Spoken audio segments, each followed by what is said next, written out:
व्रतों की संपूर्णता के इस आखिरी दिन में 16वें दिन में 16 तिथियां होती हैं। वास्तव में आप सब लोग माता रानी के दरबार में आए, पंडित जी के घर नहीं आए, माता के चरणों में आए हैं? आओ माँ लक्ष्मी के व्रतों की कथा आपको सुनाता हूँ। सबसे पहले माँ भगवती महालक्ष्मी जो सारे त्रिभुवन की मालिक है, उस माँ को थोड़ा प्रणाम करें। हमने जो भजन गुणगान किया, भेंटे गाई, बहुत इच्छा थी कि संगत आए, थोड़ा बैठ करके भजन सुन। माँ के प्यारों, माँ लक्ष्मी की कृपा हर कोई चाहता है। तुम बिन यज्ञ ना होते, वस्त्र ना कोई पाता, खान पान का वैभव सब तुमसे है। इनकी कृपा के बिना कोई कार्य नहीं होता। छोटे से छोटा, बड़े से बड़ा, हर मनुष्य जो है, नर हो नारी हो, माता लक्ष्मी की कृपा चाहता है। और माँ जिन पर कृपा करती है उनके वाणी न्यारे होते हैं। और माँ कभी भाग्य से अगर उठ भी जाए तो उसकी आराधना करने से, उसका गुणगान करने से लक्ष्मी माता प्रसन्न हो जाती है। प्रेम से बोलो, बोलो लक्ष्मी माता की जय, महालक्ष्मी माता की जय, वैष्णो माता की जय, लक्ष्मी नारायण भगवान की जय। देवराज इंद्र से लक्ष्मी माता रुष्ट हो गई, तो देवराज इंद्र बहुत धन से हीन हो गए, दर दर धक्के खाने लगे। गुरु बृहस्पति से परामर्श किया, गुरु हमेशा रास्ता दिखाता है। तो गुरु बृहस्पति जी ने महालक्ष्मी की आराधना करने के लिए इंद्रदेव से कहा। तो इंद्रदेव ने रूठी हुई लक्ष्मी माता को मनाने के लिए 8 मंत्रों का माँ का आराधना किया है। तो लक्ष्मी माता उनकी स्तुति से प्रसन्न होकर फिर से उनको राज्य, धन, वैभव सब कुछ प्रदान करती है। आओ हम लोग भी, जो हमारे पास धन वैभव है वो सब सुरक्षित रहे, मनुष्य जो है और आगे बढ़े हैं, और जिनके पास कमी भी है उनकी वैभवता भी और बढ़ जाए। आओ लक्ष्मी माता का स्तोत्र गायन करते हैं, उसके बाद कथा सुनो।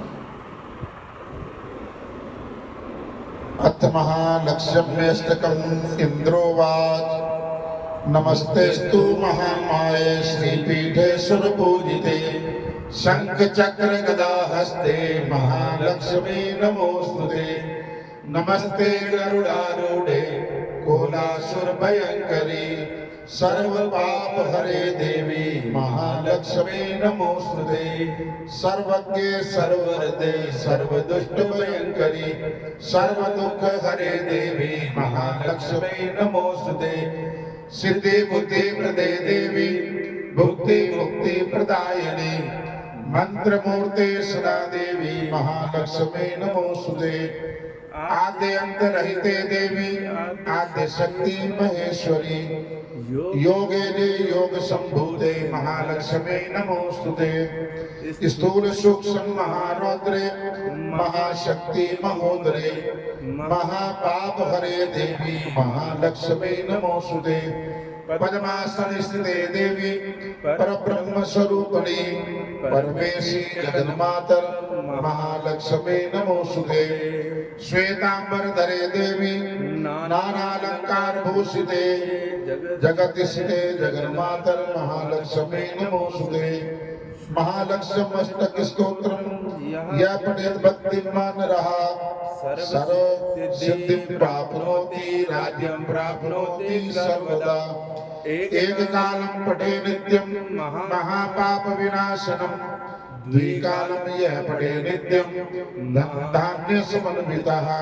त्रिकालम यह पठे नित्यम महाशत्रु विनाशनम महालक्ष्मीर्भवे नित्यम प्रसन्ना वरदा शुभः।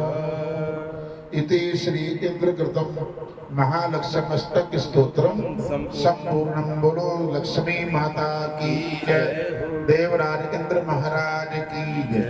इन 8 स्तोत्रों का इंद्रदेव ने जाप किया, जिससे माँ लक्ष्मी की कृपा फिर उन पर हुई। जो उनका राज्य चला गया था उनको फिर से मिला, फिर से उनको वैभव मिला। तो इन स्तोत्रों का पाठ, हाँ, केवल एक दिन लक्ष्मी माँ को मत मनाया करो, रोज मनाया करो।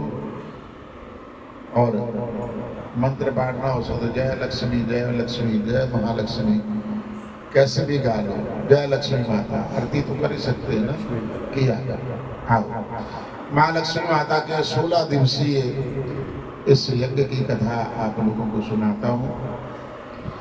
माँ लक्ष्मी माता के 16 दिन के व्रत चलते हैं। 16 दिन नहीं बल्कि 16 तिथियां होती हैं, अष्टमी से लेके अष्टमी तक। अष्टमी में व्रत प्रारंभ होता है और अष्टमी में ही इसका समापन होता है। इस समय वर्तमान में अष्टमी चल रही है, कल दोपहर तक रहेगी और सायंकाल में ये कथा सुनी जाती है। इसलिए कभी कभी सप्तमी और अष्टमी के दोनों के मिश्रण के साथ, हाँ, कई लोग सोचते हैं वो अष्टमी पे ही आना है, पंडित जी अष्टमी तो कल है। अष्टमियाँ अलग अलग भाव की है। भगवती माता लक्ष्मी माता की अष्टमी मनाओ या दुर्गा अष्टमी मनाओ, कन्या पूजन करेंगे तो प्रातःकालीन की जो अष्टमी होती है वो सुबह सुबह कन्या पूजन होता है। रात का जागना है तो रात की अष्टमी मानी जाती है। लक्ष्मी माता, महालक्ष्मी माता के 16 तिथियों के व्रत करने हो तो सायंकालीन अष्टमी जो उपस्थित होती है उसी अष्टमी में महालक्ष्मी का पूजन संपूर्ण किया जाता है। इन व्रतों का विधान इस प्रकार है कि जिसको हम राधा अष्टमी बोलते हैं अथवा दुर्वाष्टमी बोलते हैं। आज से 16 तिथियां पहले 11 तारीख थी ना, 11 ही थी। 11 तारीख को माता लक्ष्मी का व्रत प्रारंभ हुआ। इसका नियम ये है कि सारा दिन निराहार रहा जाता है। जो हमने आज सूत्र बांधा जिसे सगड़ा बोलते हैं, तो 16 दिन पहले बांधने का नियम है।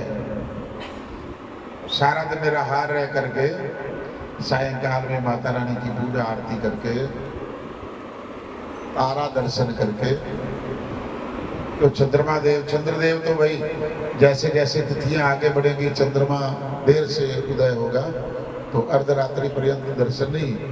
हाँ, तो इस व्रत में चंद्र दर्शन की बजाय तारा दर्शन किया जाता है। यानी जैसे ही सूर्यास्त हो तारा दर्शन हो जाए, आप माँ को प्रणाम करके, तारे को प्रणाम करके, जैसे अर्घ देते हैं सूर्य भगवान को, चंद्रदेव को, ऐसे ही जल चढ़ा करके अर्घ दे करके अपना व्रत को सकते हैं। इसी परंपरा में 16 धागों का एक, उसमें 16 गांठे लगा करके सूत्र बांधा जाता है, जिसे हम सूत्र भी बोलते हैं। किसी भाषा में इसको सूतड़ा भी बोलते हैं, पंजाबी लोग कहते हैं सगड़ा। तो 16 दिन पहले सगड़ा बांधा जाता है, जो 16 दिन से कई लोगों ने 8 दिन किया, फिर 8 दिन से अब सवेरे लास्ट वाले दिन, आखिरी वाले दिन सूत्र बांधा और शाम को खोल करके माँ लक्ष्मी की कथा सुनी और प्रसाद माता रानी का ग्रहण किया। सायंकाल में तारा दर्शन करके व्रत खत्म किया। कई लोग व्रत भी नहीं रखते, चलो जिसका जैसा शरीर बर्दाश्त करे। तो पंजाबी कहते हैं ना, शरीर से तो स्नान कर, हाथ सरे तो दान कर। 16 ग्रंथियां लगाई जाती हैं, 16 धागे होते हैं, 16 तंतु होते हैं। इसी क्रम में हम लोग आखिर में कुछ अर्चना भी करते हैं ना, 16 सराई 16 पुत्रा दी माई, 16 देवरा दी भरजाई, माँ लक्ष्मी माँ रूपी, राजे दी कट्टी रानी दी कट्टी है माता साधी। यानी 16 का नियम है।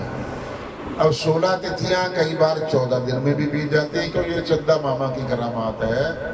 कभी उनकी गति तेज हो जाती है, कभी उनकी गति धीमी हो जाती है।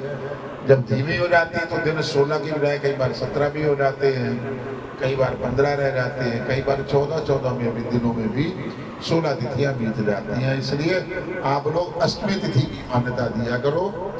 हाँ, दिन नहीं, समझ गए। और कहीं कहीं किसी किसी संप्रदाय में, कहीं कहीं किन्हीं घरों में सप्तमी को ही सगड़ा पूजन किया जाता है।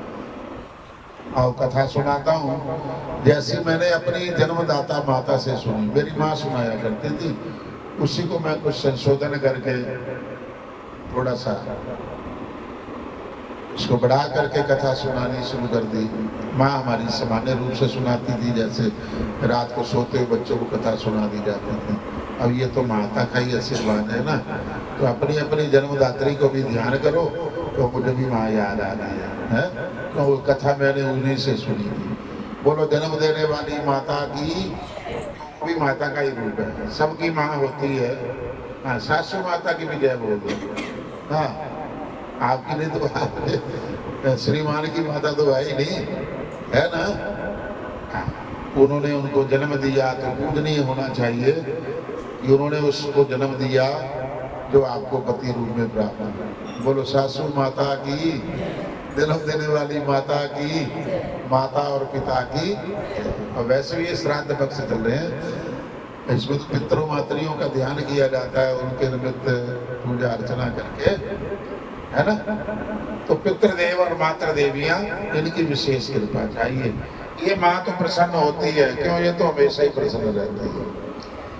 लेकिन जिन्होंने जन्म दिया उनको भी हमारे से कुछ इच्छाएं होती हैं, इसलिए जन्म देने वाले माता पिता के प्रति भी आभार प्रकट करना चाहिए कि आपसे हमको ये शरीर मिला, आपने हमारा भरण पोषण किया, आपने हमें लायक बनाया, बड़ा किया, और आपकी कृपा से ही आज हमारे पास जो कुछ है वो पितरों की कृपा से, मातृयों की कृपा से।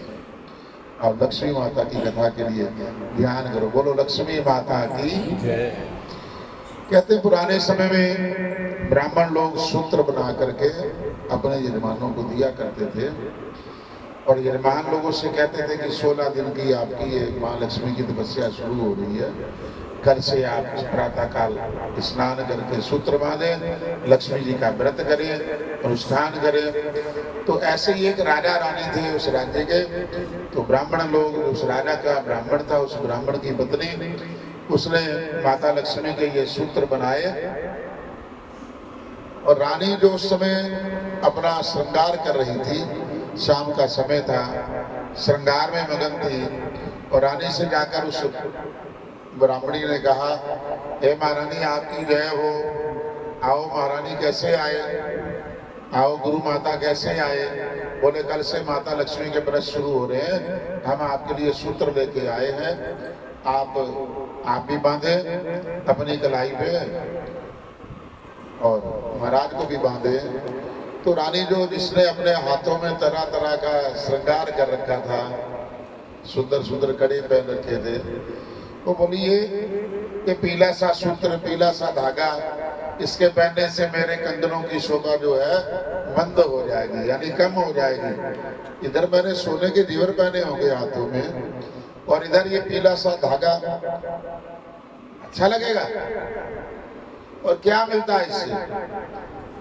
तो उस गुरु माता ने कहा कि आपको माता लक्ष्मी के प्रति कृतज्ञ होना चाहिए, उन्हीं की कृपा से घर में सुख संपत्ति बढ़ती है, धन धान्य बढ़ता है, और उन्हीं की कृपा से संतान का सुख भी मिलता है, इसलिए आप उनकी अवज्ञा ना करें।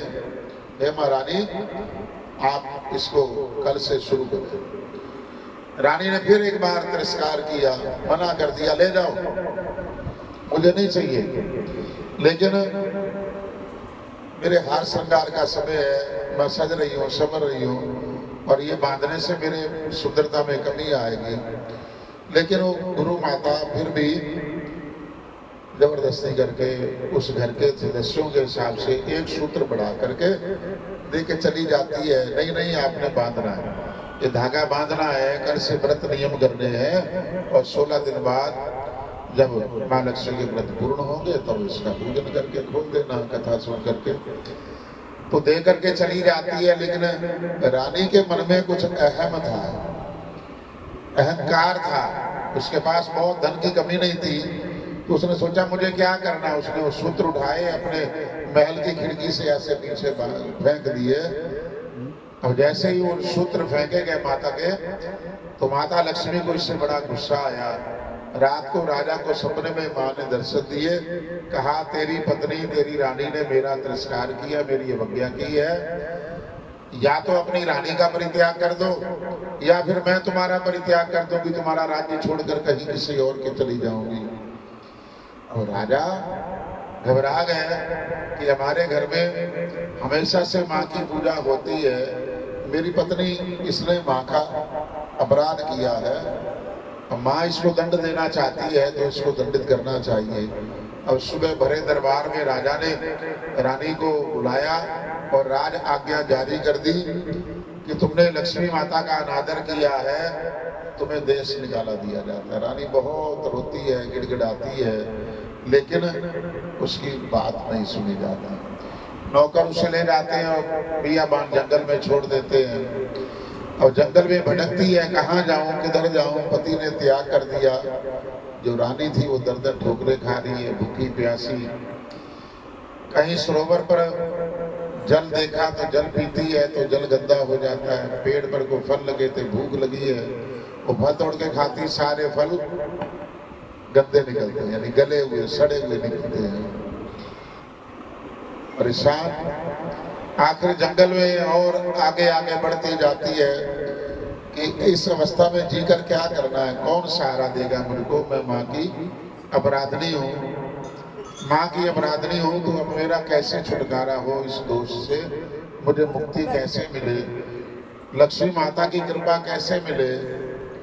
तो चलते चलते एक महात्मा का आश्रम था। महात्मा जी अकेले ही ध्यान में लगाए बैठे थे, भजन में बैठे थे, और शाम का समय हो चुका था। तो जाकर आवाज लगाती है, हे पिता रूप महात्मा जी, मैं आपकी बेटी जैसी हूँ, मुझको अपनी चरण शरण दीजिए, मुझे आश्रय दीजिए, बेसहारा हूँ। महात्मा बोले, ये एक ऋषि का आश्रम है, यहाँ पर किसी नारी का रहना उचित नहीं है, मैं तुमको शरण नहीं दे सकता।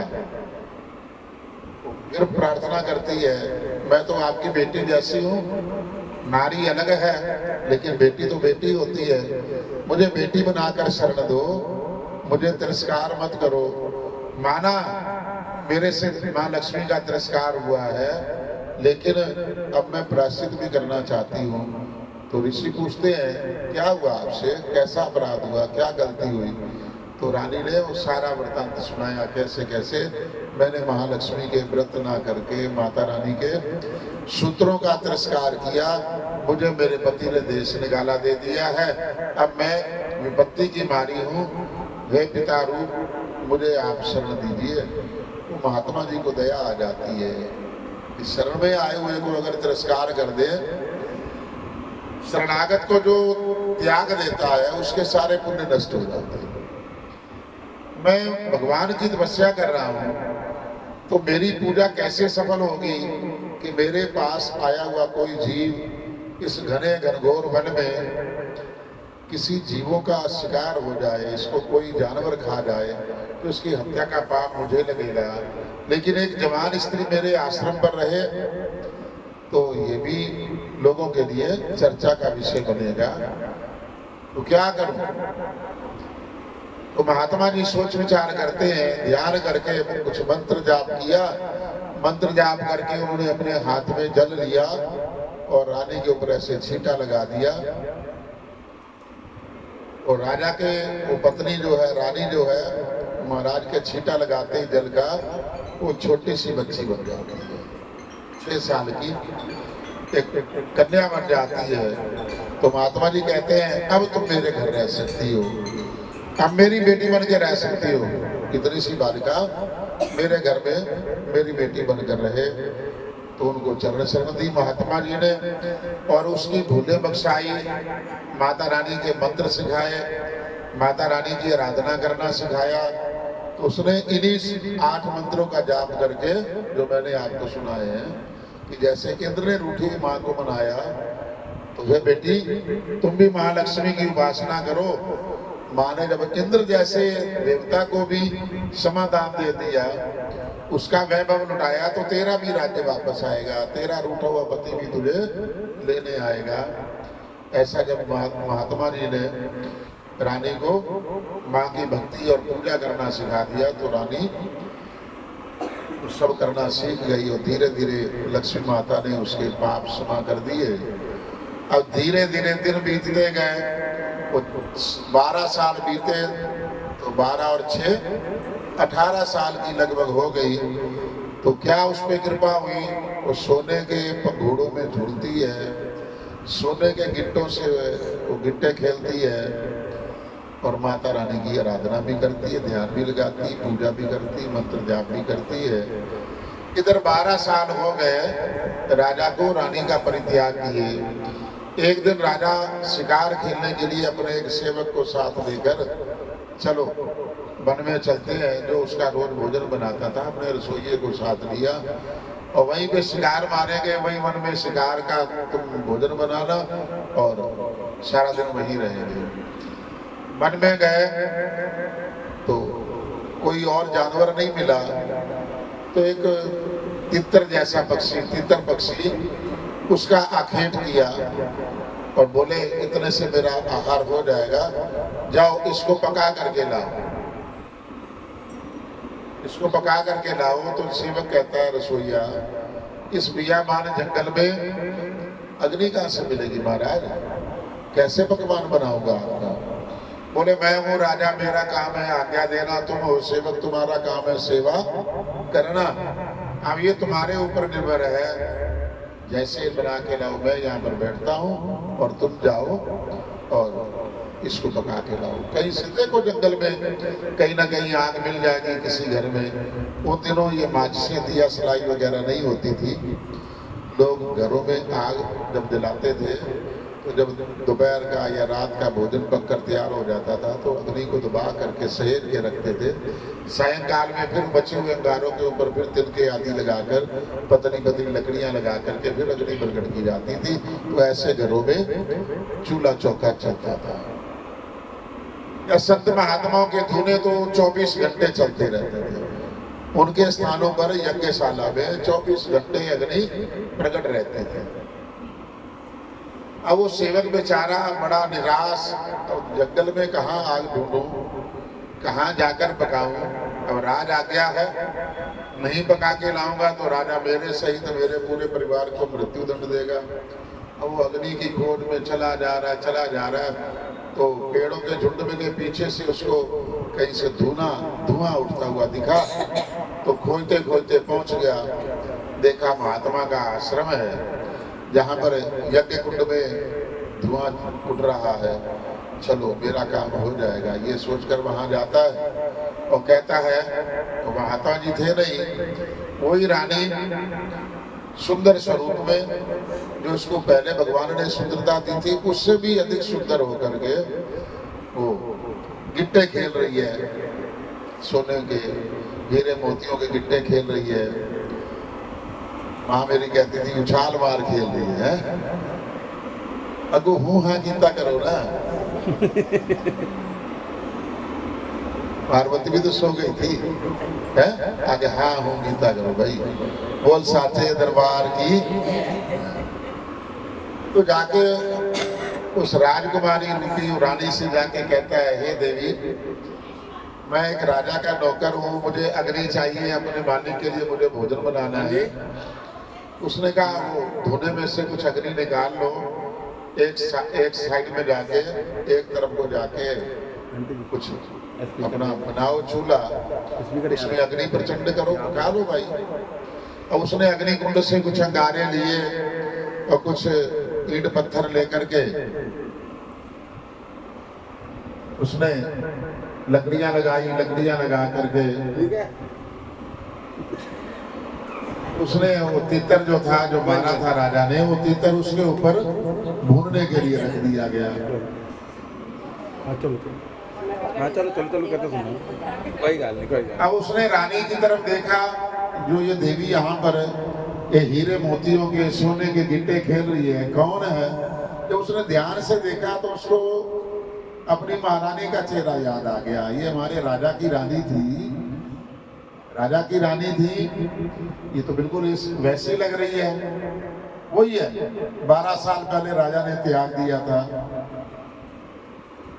लेकिन आश्चर्य ये है कि 12 साल पहले जो राजा ने त्यागा था तभी 20-22 वर्ष की होगी, तो 12 और जोड़ दो तो 34-35 साल की अवस्था होनी चाहिए। ये तो 18 साल की लग रही है, यानी 12 साल छोटी लग रही है। ऐसा चमत्कार कैसे हो सकता है? एक मन कहता है ये रानी है, एक कहता कोई और होगी, रानी है कोई और होगी। भाई इसी कसमकस में उसने जो तीतर का भोजन बनाने के लिए लकड़ियों के ऊपर रखा था, उसे पलटना उलटना भूल गया और वो सारा जल करके कोयला हो गया, काला हो गया। जब नजर उधर पड़ी कि मैंने जो राजा के लिए पकवान बना रहा था वो तो सब जल गया, तो एकदम रोने लग गया। वो रानी आती और आकर पूछती है, भले आदमी क्या बात हुई? पहले तुम मुझे कई बार मेरी तरफ देखते हो, फिर दूसरी तरफ देखते हो, कुछ सोचते हो, फिर मुझे देखते हो, और फिर अब एकदम आप रोने लग गए, क्या कारण है? उसने कहा, हे देवी आप कौन हो? पहले तो ये बताओ, मेरे पास मेरे साथ तो जो होगा बाद में देखा जाएगा, आप बताओ। उसने कहा, मैं महात्मा जी की बेटी हूँ, मेरे पिता महात्मा जी कहीं गए हैं, कहीं किसी का यज्ञ कराने आते होंगे। आप मेरा परिचय पूछ रहे हो, मेरा परिचय ये है कि मैं एक महात्मा की बेटी हूँ। नौकर कहता है कि आपका चेहरा हमारी महारानी से मिलता है। तो मन कहता था आप हमारे राजा की महारानी हैं, और महारानी है तो आपकी आयु अधिक होनी चाहिए थी, आपकी अवस्था उससे आधी है। तो इसी कसमकस में मैं अपना पकवान उल्टना पलटना भूल गया, और मेरा वो तीतर जो है, जो राजा को मैंने खिलाना था, वो जल गया है। अब राजा मेरे सहित मेरे पूरे परिवार का नाश करा देगा, मृत्यु दंड देगा। मैं क्या करूं? इसलिए रो रहा था कि मेरा पूरा परिवार खत्म हो जाएगा। उसने कहा, तुम्हारे इस पकवान को मैं सही कर दूं तो तुम्हारी जान बच जाए। बोले ठीक है, कृपा कर दो। और उसको मंत्र साधना थी, महाराज महात्मा जी ने उसको बहुत सिद्धियां प्रदान कर दी थी। उसने अपने मंत्र प्रभाव से उस तीतर के मांस को ऐसे बना दिया जैसे उसको पकना चाहिए, और कहा राजा को जाकर दो। और दूसरी बात यह है कि तुम्हारे राजा की त्याग की मैं वही रानी हूँ। नौकर कहता है, अगर आप वो रानी हो तो फिर आपकी अवस्था छोटी कैसे हो गई? बढ़नी चाहिए थी। उसने कहा, ये सब मेरे पिता के द्वारा मुझे जो आयु दी गई है, ये मेरे पिता की तपस्या है, मेरे धर्म पिता महात्मा जी की तपस्या है। ये उन्हीं के तप का प्रभाव है, उनके मंत्रों की शक्ति के कारण। क्योंकि मैं इस आश्रम में एक जवान रूप में नहीं रह सकती थी। जब मैं यहाँ पर विपत्ति की मारी आई थी, शरण मांगी, तो मेरे पिता महाराज ने मुझे 6 वर्ष की अवस्था दी थी, और तब से 12 साल बीत गए, अब मेरी आयु। लेकिन शर्त ये है कि तुम जाकर राजा को नहीं बताओगे कि ये भोजन किसने बनाया। उसने वचन किया, ठीक है नहीं बताऊंगा।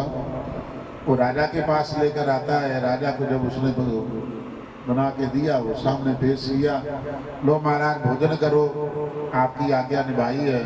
अब राजा ने जैसे ही उसमें से कुछ अंश खाया, तो राजा को उसमें वो स्वाद आया जो उसके पत्नी के हाथ का स्वाद होता था। जब वो भोजन बनाती थी, बिल्कुल उसी जैसा देख करके राजा खा करके कहता है, ये राज सेवक, ये तुम्हारे हाथ का पका हुआ नहीं है, किसने पकाया? वो सेवक कहता, महाराज मैंने पकाया है। बोले, तेरे हाथ का नहीं है, मैं रोज तेरे हाथ का पका खाता हूँ, ये वो स्वाद नहीं है, ये इसमें से मुझे किसी और की गंध आ रही है, दोबारा बताओ। बोले, नहीं महाराज मैंने पकाया। राजा ने कहा, देखो पता चल जाएगा, अगर तुम झूठे निकले तो फिर तुम्हें मृत्यु दंड मिलेगा, निश्चित है, इसलिए सच सच बता दो। तो नौकर कहता है, महाराज किसी का कोई चीज खो जाए, पशु पाले हो घर में, गाय भैंस आदि, तो उनके खोज में हर इंसान जतन करता है, प्रयत्न करता है। आपकी एक रानी थी, महारानी थी, आपने उसको 12 साल पहले त्यागा, कभी आज तक आपको उसकी याद नहीं आई, कभी उसका ध्यान नहीं आया कि वो किस अवस्था में है, जीवित है, मर गई है, तो उसकी सुनबुद तो लेनी चाहिए थी। राजा बोले ये सब समय का प्रभाव है, जब समय कष्ट वाला आता है ना तो अपने भी बेगाने हो जाते हैं, और जब समय अच्छा होता है तो बेगाने भी अपने हो जाते हैं। मैंने जो भोजन किया इसका जो स्वाद है वो मेरी पत्नी के हाथ का स्वाद मुझे याद आया, तो मुझे पत्नी की याद आई, इसलिए मैं तुमसे बार बार पूछ रहा था ये तुम्हारे हाथ का बना हुआ नहीं है, ये किसी और के हाथ का बना हुआ, बताओ कहाँ है मेरी पत्नी। उसने कहा कि एक महात्मा जी के आश्रम पर वो रह रही है। और लेकिन बड़े आश्चर्य की बात है महाराज कि 12 साल पहले जब आपने उसका परित्याग किया, वो अपनी आयु से बहुत छोटी अवस्था में, इस समय लगभग 18 वर्ष के आसपास की आयु में सुंदर नवयौवना बन के, सुंदर सी नारी बन के, लक्ष्मी माता की कृपा से वो हीरे मोतियों के गिट्टे खेलती है, इतना वैभव उसके पास है कि आपके घर में, आपके राजमहल में इतनी संपत्ति हो ही नहीं सकती जितना वैभव उसके पास है। तो राजा कहता चलो मुझे लेकर चलो। ये सब लक्ष्मी माता की अवज्ञा थी, लक्ष्मी माता की अवज्ञा के कारण ही मुझे उसकी याद नहीं आई, स्मृति नहीं आई। अब लक्ष्मी माता ने ही याद दिलाई है, चलो हम उसको लेकर आते हैं, मुझे रास्ता बताओ। तो सेवक उसको साथ लेकर जाता है। तब तक महात्मा जी भी आश्रम में आ चुके थे। तो महात्मा जी को प्रणाम किया राजा ने। बोलो राजन कैसे आए? महात्मा जी बोले महाराज मैं अपनी पत्नी को लेने आया हूँ। आपकी पत्नी कहाँ है? बोले ये जो आपके आश्रम में है ये मेरी पत्नी है। तो महात्मा जी कहते हैं बेटा ये तो मेरी बेटी है, अभी तो मैंने शादी नहीं करी इसकी, अभी तो मैंने शादी नहीं की, ये तो कुल 18 साल की है, तो आपकी रानी कहाँ से हो गई? तो राजा ने महाराज के चरण पकड़ लिए महात्मा जी के, बोले आपकी बेटी है तो कोई बात नहीं, बेटी बना करके मेरे साथ विदा करो। इसने लक्ष्मी माता का अपराध किया था, लक्ष्मी माता ने स्वप्न में मुझे इसका परित्याग करने के लिए कहा। अब माँ लक्ष्मी की ही कृपा हुई है जो फिर से इसका मेरा मेल हो रहा है, आप इसको बेटी बनाकर ही मेरे साथ विदा कर दो। ये राजमहल की महारानी है, महारानी बनकर रहे। तो महात्मा जी ने उसको विदा किया। एक डोली बनाई गई, उस डोली में वो रानी बैठती है और राजा आगे आगे चलते हैं, और रानी बीच की डोली जो है महात्मा जी के 4 सेवक उठाकर चलते हैं। और रानी जब उस आश्रम से विदा हुई तो महात्मा जी का आश्रम, वो सारी धरती भी उसी के साथ साथ चलने लगी। तो महात्मा जी कहते हैं बेटी बनकर 12 वर्ष मेरे साथ रही, अब अपने घर जा रही है, एक रानी बन के, एक राजमहल की महारानी बनकर जा रही है। बेटी ये मेरा छोटा सा आश्रम तो यही छोड़ती जा, ये क्यों साथ लेके जा रही है? तेरे साथ सब कुछ चला जा रहा है, मैं कहाँ रहूंगा? तो बेटी रानी कहती है हे पिता महाराज आपका बहुत बहुत धन्यवाद जो आपने 12 वर्ष तक मेरे को अपने यहाँ पर शरण दी। लेकिन बेटी की विदाई का एक नियम होता है, जब बेटी पिता के घर से विदा होती है तो उसकी विदाई की जाती है तो 2.5 अंजलि चावल या जौ अथवा धान, जिसमें रुई के बीज, जिसको क्या बोलते हैं, बिनौला, हाँ, कुछ वो मिला करके वो बेटियां ऐसे पीछे फेंकती हैं, 2.5 अंजलि यानी 2.5 मुख, और वो पीछे फेंक कर कहती हैं कि मेरे पिता का कर्म धर्म मेरे पिता के साथ और मेरा कर्म धर्म मेरे साथ। ऐसा कहकर बेटियां पिता के घर से विदा होती हैं। और यहाँ पर ये नियम किया नहीं गया, इसलिए सब कुछ मेरे साथ है। आप 2.5 अंजलि जौ मंगाइए जिसको मैं पीछे फेंकूंगी, तो ये सब स्थान यही का यही रह जाएगा। 2.5 अंजलि जौ फेंकते हुए बेटी ये प्रार्थना करती है भगवान से कि हे परमपिता परमात्मा, इस घर से मैं जा रही हूँ। क्यों? बेटी जो थी लक्ष्मी होती है, और लक्ष्मी चली गई तो पीछे रह क्या गया? तो बेटी यही कहती है कि मेरे चले जाने के बाद भी मेरे पिता का घर हरा भरा रहे, मेरे पिता का घर, मेरे भाइयों की संपत्ति हमेशा बनी रहे, उन पर लक्ष्मी माता की कृपा बनी रहे। ऐसा आशीर्वाद और वरदान देकर बेटियां घर से विदा होती हैं तो महात्मा जी ने उठाई अंदरी जौं गाए, रानी ने वो जौं पीछे फेंके और प्रार्थना की, हे भगवान, हे परमपिता परमात्मा, हे लक्ष्मी माता, मेरे पिता का कर्म मेरे पिता के साथ, मेरा कर्म मेरे साथ, मेरे पिता का आंगन आबाद रहे, यहाँ पर खुशियाँ बजती रहे, यहाँ पर हर प्रकार की संपत्ति बनी रहे, ऐसे शुभ मंगल कामना करके फिर विदा हुई। तो रानी जब अपने घर जाती है तो महात्मा जी का आश्रम, बेल बूटे, फुलवारी, पेड़ पौधे जो जैसे थे वैसे के वैसे ही वहाँ पर रुक गए। राजा रानी राजमहल में आते हैं, बड़ा स्वागत सत्कार होता है। तब से लेके वो राजा रानी माँ लक्ष्मी के व्रत हर साल करती है। इसीलिए लोग कहते हैं कि हे लक्ष्मी माता, माँ लक्ष्मी माँ रूपी, 16 सराई 16 पुत्रां दी माई, 16 देवरां दी भरजाई, हे माता तू राजे दी कट्टी, रानी दी कट्टी साडी दी। आओ 5 बार इन श्लोकों का उच्चारण करें। बोलो माँ लक्ष्मी माँ रूपी, बाबू पहला फूल चढ़ाइए, 16 सराई 16 पुत्रां दी माई, 16 देवरां दी भरजाई, राजे दी कट्टी, रानी दी कट्टी, ये माता रानी साडी भी। हुण मेरे नाल ना बोलना। दूजा फुल चढ़ाया, माँ लक्ष्मी माँ रूपी, 16 सराई 16 पुत्रां दी माई, 16 देवरां दी भरजाई, राजे दी कट्टी, रानी दी कट्टी, हे माँ लक्ष्मी माता साडी भी कट्टी। तीजा फुल चढ़ाया, माँ लक्ष्मी माँ रूपी, 16 सराई 16 पुत्रां दी माई, 16 देवरां दी भरजाई, राजे दी कट्टी, रानी दी कट्टी, हे माता रानी साडी भी कट्टी। चौथा फुल चढ़ाया, माँ लक्ष्मी माँ रूपी, 16 सराई 16 पुत्रां दी माई, 16 देवरां दी भरजाई, राजे दी कट्टी, रानी दी कट्टी, हे माँ लक्ष्मी माता साडी भी कट्टी। पंजवां फुल चढ़ाया, माँ लक्ष्मी माँ रूपी, 16 सराई 16 पुत्रां दी माई, 16 देवरां दी भरजाई, राजे दी कट्टी, रानी दी कट्टी, हे माँ लक्ष्मी माता सारियां दी कट्टी, सारियां दी कट्टी, सारियां दी कट्टी। सब ते तेरी कृपा बनी रहे, सब ते तेरा आशीर्वाद रहे, सब तेरा यश गाउंदे रहन, सब तेरी कृपा नाल इस दुनिया के सारे सुखां दी प्राप्ति करते रहन।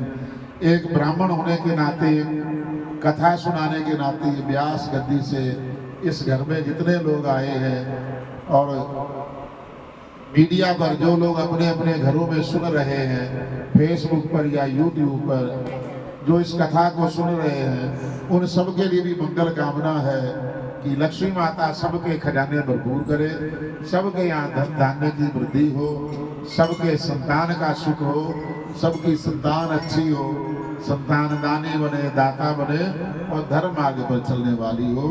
दोनों हाथ उठाकर एक बार जयकार लगाएं। बोलो लक्ष्मी माता की, लक्ष्मी नारायण भगवान की, लक्ष्मी माता की, लक्ष्मी नारायण भगवान की, महालक्ष्मी माता की, लक्ष्मी नारायण भगवान की जयकारा शेरा वाली दा।